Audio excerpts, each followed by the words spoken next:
I sat in the back seat of that car as a small part of me died, with each and every moment closer to my awaiting fate. I was on my way to death row, on my way to be executed. No, killed for something that I didn't do. My name is Kwame Ajamu. May of 1975, I was convicted of aggravated murder and sentenced to die. I was just 17 years old.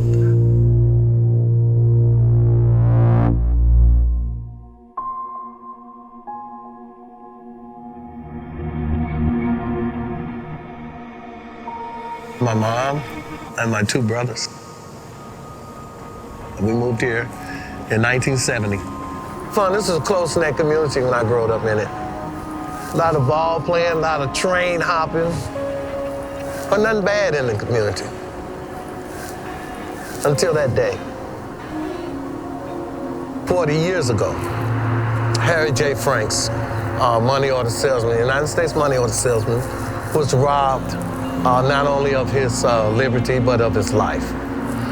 The only witness that the state had, the kid who's 12 years old, said that he sat in that bus stop and he saw through the building and he saw us enter the car, the getaway car, and leave. He would be 52 the next time he said anything publicly about this case. And that was that, of course, to recant and say that he had been coerced into telling this lie. I would spend 28 years in prison for a crime of which I didn't commit.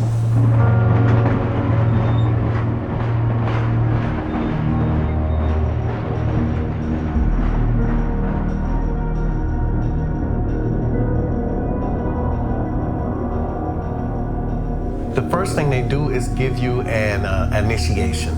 You're on death row, you're sentenced to die, your life means nothing, you're nothing, and you're gonna be in this cell 24/7 until you die. So what they would do was walk you down there and show you old Sparky, the electric chair. You know, one day he's gonna get you, old Sparky's gonna be fired up, he's gonna get you. This was just another form of intimidation and to keep you, especially the young guys like myself, terrorized. Wow. I was definitely terrified. I was bewildered. Had no sense of what would happen, and I was afraid. Not so much for myself, but for everybody. It's just a great fear that if, you know, they started killing, that they wouldn't stop.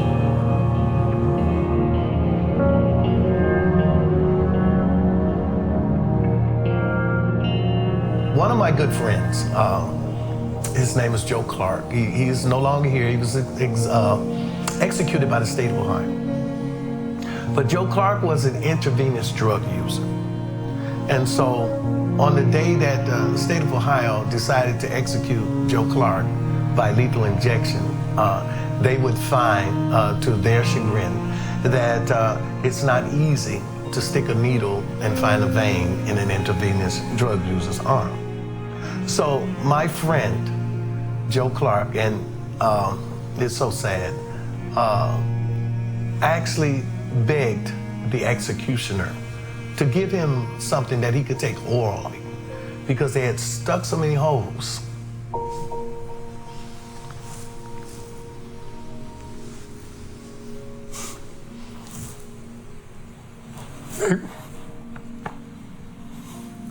They put so many holes in Joe's arm.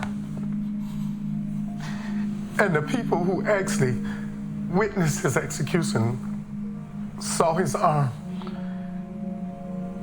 burst. And Joe Clark was guilty, mind you, of his crimes. But I just think that no one should be treated, put to death, killed, murdered by the state in such a way. It took over 90 minutes for him to die.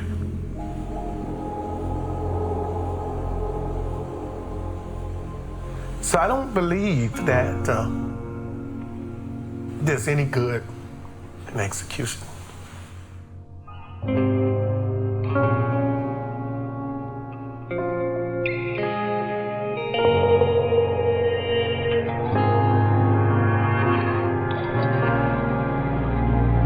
In 1978, the Ohio Supreme Court ruled against the constitutionality in the state of Ohio's death penalty. And thus, we were set free, so to speak, from death row into the general population. I would spend the next 25 years in general population, 9 of which were spent in Lucasville. Lucasville was a very, very violent situation. And so the only thing that I could come up with was the utilization of smart stuff, my brain. They had no educational services at all. So myself and a few guys got together and we bartered and came up with a school system. The parole board just decided that I had outstanding programming and they gave me a parole. 60 days later, I actually physically walked out of that institution, the happiest person I've ever been since the day I was born. Once I was paroled, it would take another 11 years to achieve the exoneration. Had I stayed on death row, I believe that I would still be there to this day.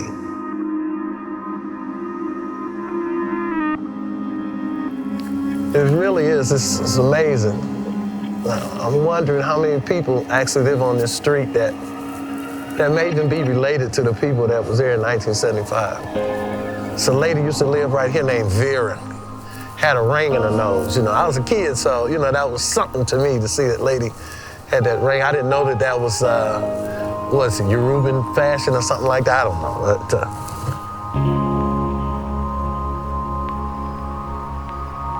it's an uncanny feeling, actually, you know, wonder. But I used to work with a guy, Willie Brown. It's a year older than me. He's got 2 children. You know, everything that a 60-year-old man would, you know, manifest. And again, when he and I talk, you know, always, you know, leave like, man, you know, wonder where I would be, you know, right now, you know, like Willie, you know. And so, I don't know.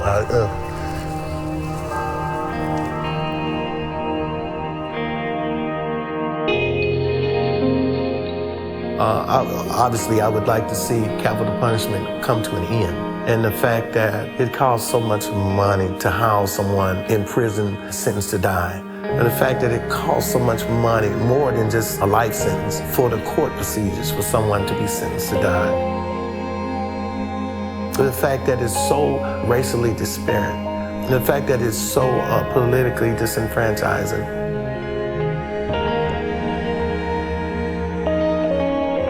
All of those things are small comparisons to the reason why I want to stop the death penalty is because my mom died and her son was sentenced to die and he was innocent. And till the day I die, I'll live for my mom and make it right. And that's why I fight death penalty.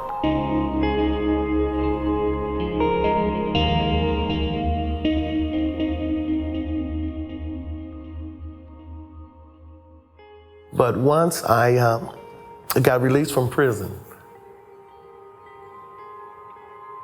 I met the woman that I'm married to. Someone that I truly cherish for having come into my life. And she has been my rock ever since.